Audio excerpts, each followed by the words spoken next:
백중은 불교의 중요한 명절로 우란분절이라고도 불립니다. 이날은 돌아가신 조상님과 영가들을 위로하는 날이며 극락왕생을 발언하는 큰 법회가 진행됩니다. 그 유래는 불교 경전 우란분경에서 찾을 수 있습니다.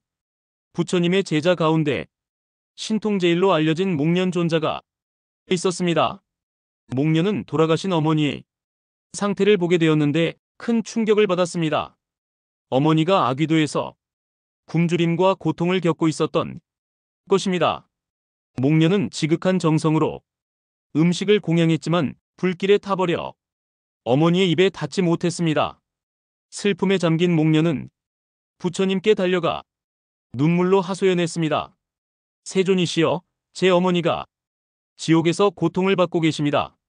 제가 공양을 드려도 먹을 수가 없습니다. 어머니를 구제할 방법은 없겠습니까? 부처님께서 말씀하셨습니다. 목련아, 내가 홀로 아무리 정성을 다해도 그 업을 다할 수는 없다. 여름 안거가 끝나는 음력 7월 15일에 대중의 힘을 빌려라. 모든 스님들에게 공양을 올리고 그 공덕을 회양하면 어머니를 구제할 수 있다. 목련은 부처님의 말씀대로 수많은 스님들에게 공양을 올렸고 그 공덕은 어머니께 회양되어 지옥의 고통에서 벗어나 극락에 태어날 수 있었습니다. 이것이 바로 백중, 우란분절의 기원입니다. 백중은 단순한 제사가 아니라 대중의 공덕으로 영가를 구제하는 자비의 날입니다. 우리나라에서는 신라시대부터 백중 신앙이 전해졌습니다. 삼국유사에는 백중과 관련된 불교 의례가 기록되어 있고 고려와 조선시대에도 절마다 백중 법회가 크게 열렸습니다. 조선시대 유교 사회에서도 백중은 농사와 연결되어 민속 명절로 자리 잡았습니다. 농민들이 수확의 풍요를 기원하며 조상께 감사하는 날로 이어졌습니다. 이렇듯 백중은 불교의 천도제와 민속 문화가 어우러진 전통으로 오늘날까지 이어져 온 것입니다. 백중은 무엇보다도 자비와 회양의 날입니다. 불교에서는 모든 존재가 업의 법칙에 따라 살아간다고 가르칩니다. 내가 지은 행위는 반드시 나에게 돌아오며 조상님의 업 또한 자손에게 이어집니다. 자손이 지은 공덕은 조상님께 회양되어 업을 녹이고 새로운 복을 짓게 됩니다. 따라서 백중은 단순히 조상을 기리는 날이 아니라 산자와 죽은 자, 나와 사회 전체가 하나로 연결되어 있음을 보여주는 날입니다. 부처님께서는 말씀하셨습니다. 작은 선행도 우습게 여기지 말라. 물방울이 모여 큰 강을 이루듯 선업은 반드시 열매를 맺는다. 백중에서 올리는 작은 공양과 기도가 바로 그러한 선업입니다. 나 혼자의 정성이 아니라 대중이 함께하는 힘이 모이면 공덕은 더욱 크고 깊습니다. 그 공덕은 조상님을 천도하고 영가를 위로하며 다시 나와 사회 전체의 복으로 돌아옵니다. 이것이 백중의 불교적 가르침이며 오늘날 우리가 실천해야 할 정신입니다. 특히 회양의 의미는 백중의 핵심입니다. 내가 쌓은 공덕을 나만의 것으로 삼지 않고 모든 중생에게 돌려주는 마음, 이 회양의 힘이야말로 불교자비의 근본이며 백중이 지닌 깊은 의미입니다. 절에서는 백중을 맞아 백중 49일 기도를 봉행합니다. 음력 7월 초부터 49일 동안 영가 위패를 모시고 극락왕생을 기원하는 천도제가 지내집니다.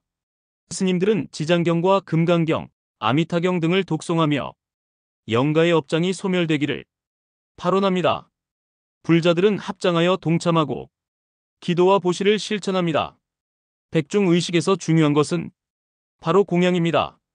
쌀 공양은 생명의 근원인 쌀을 부처님과 영가께 올리는 행위입니다. 쌀 한 톨 속에는 햇볕과 바람, 농부의 땀과 정성이 모두 담겨 있습니다.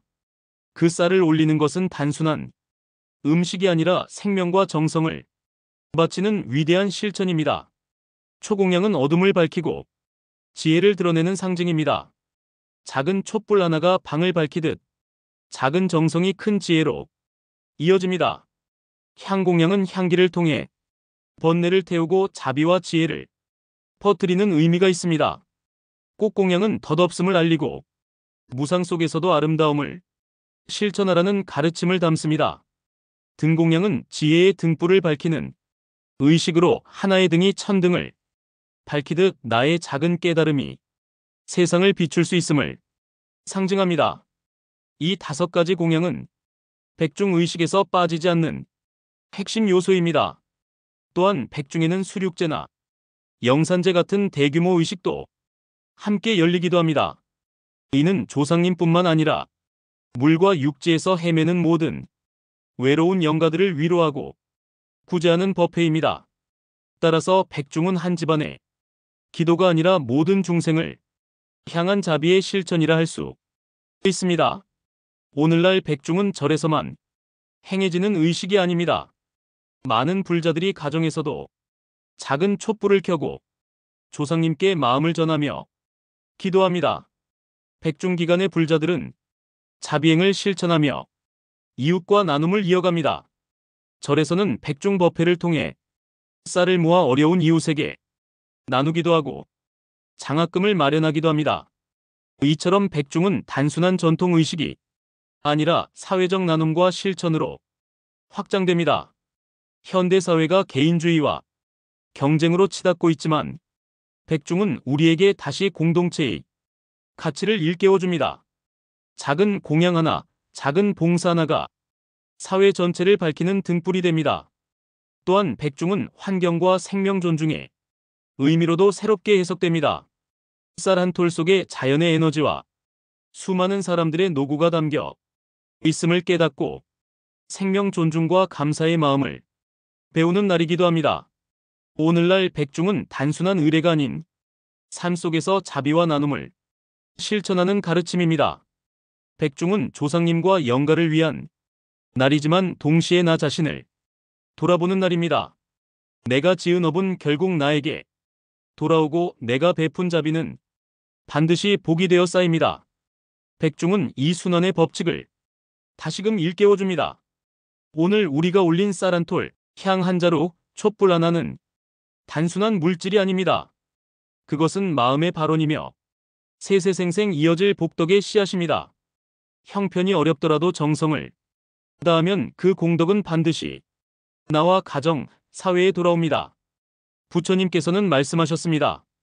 작은 선행도 소홀히 하지 말라. 작은 악행도 우습게 여기지 말라.